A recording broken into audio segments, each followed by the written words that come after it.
Hi, I'm Sean. And I'm Mariana. And we're archaeologists here at Jamestown. We just finished up our 2024 burial excavations, and we thought you all might want to hear a little bit about what we found and about what our process is for doing this. So, welcome to another episode of Dig Deeper.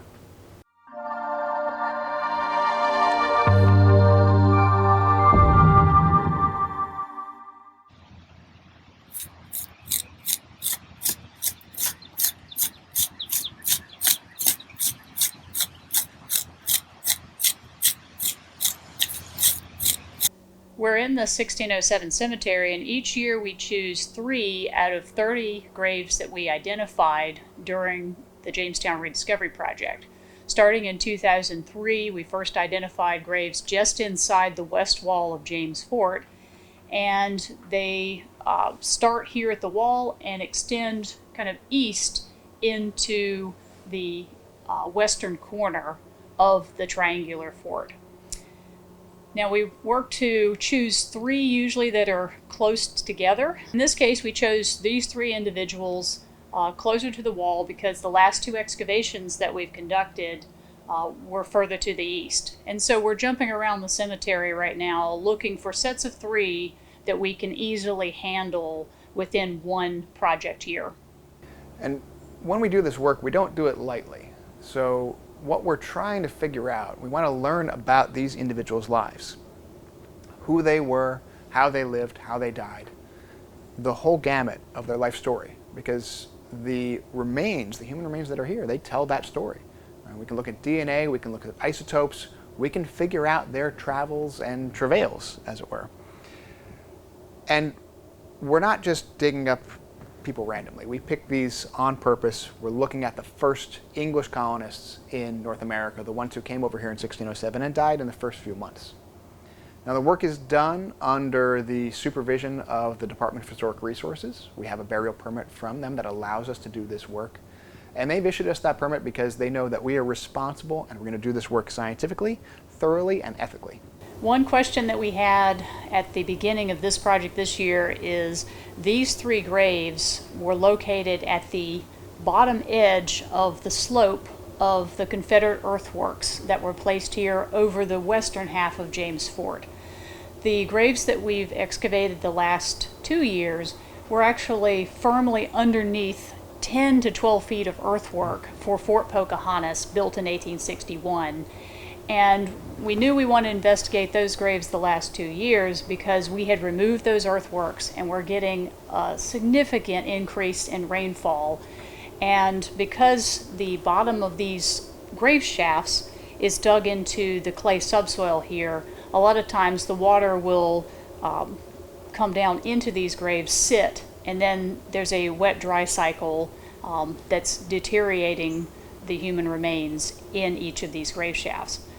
This is a little different situation because these graves have been exposed to the elements, that particular type of environment, for a longer period of time. And we were eager to see what kind of condition the remains would be in compared to the 2 previous sets that we've excavated the last 2 years. Yeah, the big question is, were the earthworks, that 10 to 12 feet of soil, slowing the water enough or dispersing the water enough to lead to better preservation for those previous burials, whereas these ones, which would be outside those earthworks, were more exposed to the rain. That's the hypothesis we were operating under, and so that's what we were hoping to see. Is there a difference between these and the ones we did in the last couple of years? In addition to that, there were sets of remains excavated within this area, some as early as 2004, where we dug 2 sets of individuals who were buried in the same grave shaft, or double burials as we've referred to them in our reports and with the project. And then also 2 individuals that were oriented parallel to the west wall as opposed to perpendicular to the fort wall. And since those excavations happened in 2005 and 2016, we were doing a comparison to see had there been any changes, or could we observe any changes to the remains that we're excavating now, just in that brief period of time. So when we do this work, the first phase is to identify the location of the burials, which we did back in the early 2000s. So we knew where these individuals were. The second phase, usually, is to remove any overlying soil. Now in this case, we had put down backfill when our excavations ended in the 2000s, and so we had to remove that 2.5 feet of soil from this whole area so we could fully see the features again and dig them a little bit more carefully and cleanly. After that, we have to identify any intrusive features or any nearby features that need to be removed. So you can't just, if there's a feature sitting on top of the burial, you can't just dig them both at the same time. You have to dig them separately because that other feature might tell you something about a different time period here at Jamestown. A lot of the same spaces were reused over and over, and so we see burials from 1607 with a building from 1611 on top of them, and then other things in between. So we have to parse out each feature, figure out when it dates to, and remove it if it's in the way of the burial excavations. Once we've investigated any of the intrusive or nearby features, we can start lowering the ground surface. But before we do that, we actually want to build a sealed environment so that we can work in any weather and also ultimately to protect the burials from damage and contamination. And that's where Gabriel Brown comes in this year. So Gabe designed our buildings and spearheaded the construction, and I'm going to let him tell you about it. During the planning phase, before we even begin building these structures, we actually create digital 3D models for a few different reasons. The first one would be so that we can understand and customize these buildings based on what we need for the site we're working on. The second reason would be that we understand the resources that are needed to actually construct these safely. And the third reason is so the entire team is on the same page. They're able to visualize everything that we're about to do out here. So the process, general process, is actually quite simple. We lay out the walls, we construct the walls on the ground, and eventually when we have those finished, we raise them up like a barn raising. After that, and they're in place, we work on the roof. When the roof is done, we work on things like the placement of the vents and the fans, and any of those other little details, doors. After that, we wrap the entire thing in plastic. After that, we need to worry about the lighting inside, because we're not only doing fragile and very precise work in there, but we're also doing things like pixel depth mapping, creating 3D models of each of the burials. And we're also doing record photos, so we do need to make sure that the lighting is good inside the burial tent. We added a few new things this year that really helped out with the comfort of the archaeologists that were working in there, including myself. And that was an air conditioning unit that really did help kind of keep that temperature low. So in the end, we have a structure that not only protects the site and the archaeologists from the elements, but we also are able to give a respectful amount of privacy to both the archaeologists and the human remains inside. So one of the coolest things about this project is we're always looking for the cutting edge technology that will help us do our jobs better. In 2018, during the excavations inside the Memorial Church, we worked with GSSI on working on seeing if you could image human remains within a grave shaft prior to excavation of the remains. And that experiment was very successful. And so we've taken that experiment and now it is standard practice during all of our burial excavations. So once we've exposed the grave shafts, the next step is to run ground penetrating radar over it at a multitude of frequencies to see if we can image those remains in situ, because they're going to be a guide. Those radar reflections are going to be a guide for us excavating afterward. Now, one of the experts at GSSI, Peter Leach, has continued to work with us since 2018. We had him down this year, and we used a 1500 megahertz antenna, so relatively high frequency, to examine these three burials. And that antenna showed us the remains as they were in the ground. And so once we started digging, we had a pattern to go on. The 2018 GPR work that was done here was spearheaded by Dave Givens, our former director of archaeology. And Dave was integral in figuring out that this technique, using ground penetrating radar on burials, could work. In fact, it was really Dave and Peter working together to kind of develop this. So they set the standard for us going forward. So the ground penetrating radar surveys that we do over these burials enables us to receive information on the geography of the remains in situ in the ground prior to excavation, and really does minimize any kind of mistakes and errors. Helps us go a little bit faster, which is better for the remains. So one of the first stages that we do, we refer to belovedly as the mummy phase.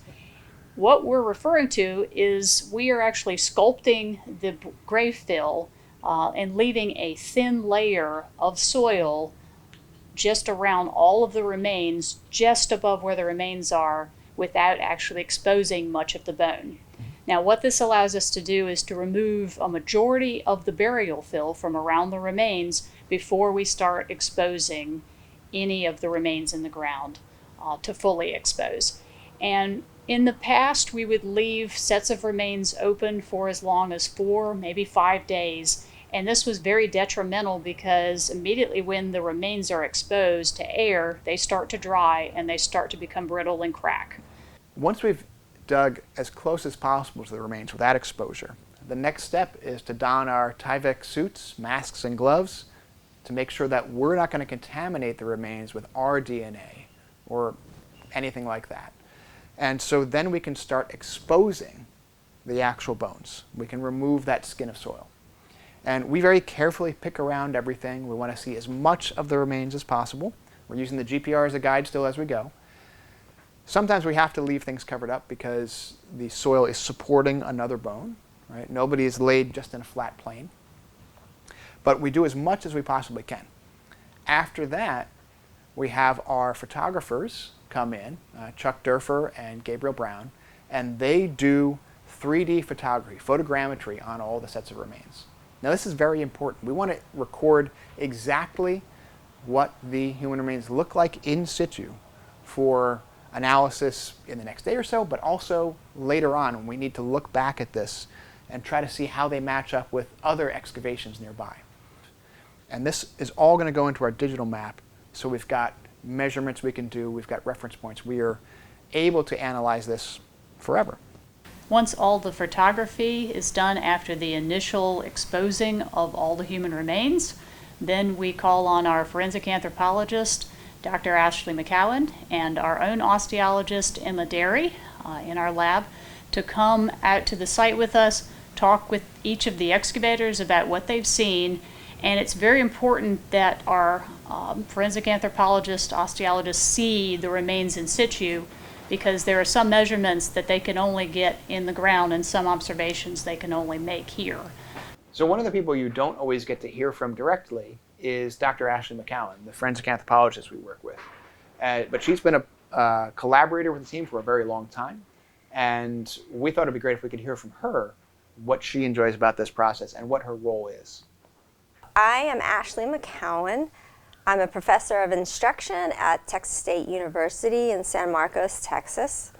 I am a biological anthropologist who specializes in bioarchaeology and forensic anthropology.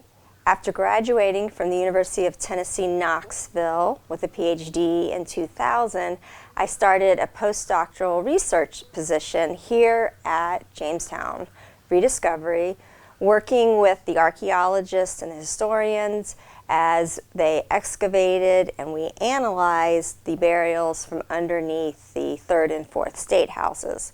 So currently I'm working with Jamestown Rediscovery as the on-site bioarchaeologist and forensic anthropologist as they excavate burials as part of their long-term research plan for the site. They need someone who can assist with identification of skeletal material while it's still in situ, as well as doing the in situ or the documentation of the burial while it's still in the ground. So I come in and they have pretty much completely revealed the skeletal material. We sit down, we discuss what the archaeologists have observed during their excavations.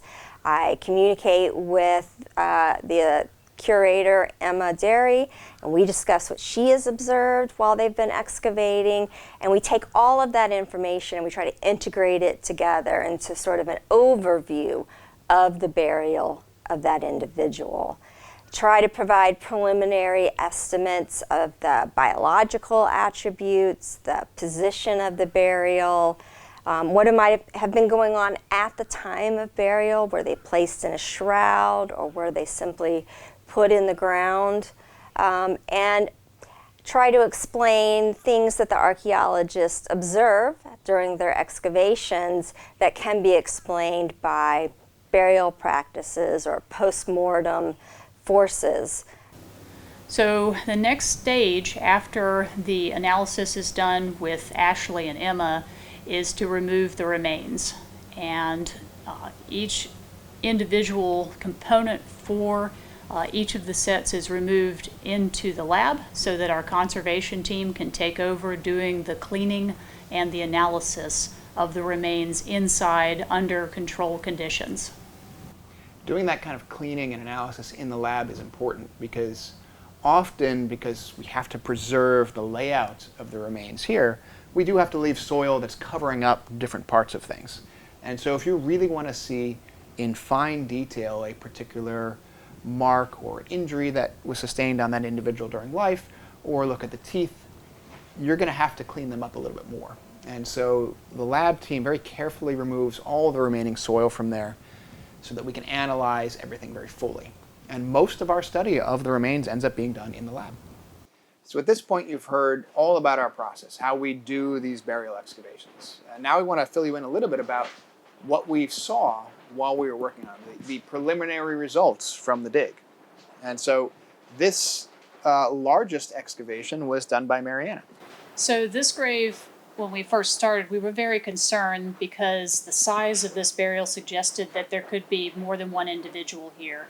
Thankfully, with our ground penetrating radar survey, we confirmed that there was just one individual in this shaft. The individual was located more towards the northeast in the shaft, which was very interesting. So there was almost a foot of soil left along this side wall. Very curious. We don't know if this is showing inexperience of the grave diggers, because when they first arrived here, there's no way they expected to be burying so many of their the men and boys that were here in the first few months of the colony. The individual, the remains were in, I would say, fair to poor condition. That was confirmed by both the forensic anthropologist and Emma very quickly. And for me, working on this individual, they seemed fairly young, like an adolescent. And I think that we've been surprised with several of the excavations in the last 2 years in this cemetery that there have been more young people than we thought. So far, all of them seem to be male, because we are looking to confirm that this is the 1607 cemetery where the men and boys were. And so far, this seems like a possibility for maybe a young teenager, no older than 20. So this burial also just held a single individual. We could see the remains pretty well on the ground penetrating radar survey. And as it turned out, they were also very young, younger than Mariana's burial, in fact. They still had some of their deciduous teeth, their kids' teeth. And so that means this individual is at best a very young teenager. And so again, very surprising that we're getting such young people dying here. It's telling us that maybe the population that's coming over here, that first 104 men and boys, is really more on the side of the boys than it is the side of the men. And there's only 4 boys mentioned in the record by Captain John Smith, Nathaniel Peacock, Samuel Collier, James Brumfield, Richard Mutton. So the fact that we're seeing more individuals who are adolescents tells us there are many that are not mentioned in the records, and without this excavation, they would remain completely unknown. It's also highlighting maybe a difference in how we might conceptualize what a boy is versus an adult that would be different in the 17th century. So this grave shaft seemed like it was for an adult, and it was, but the individual that we found was very cramped.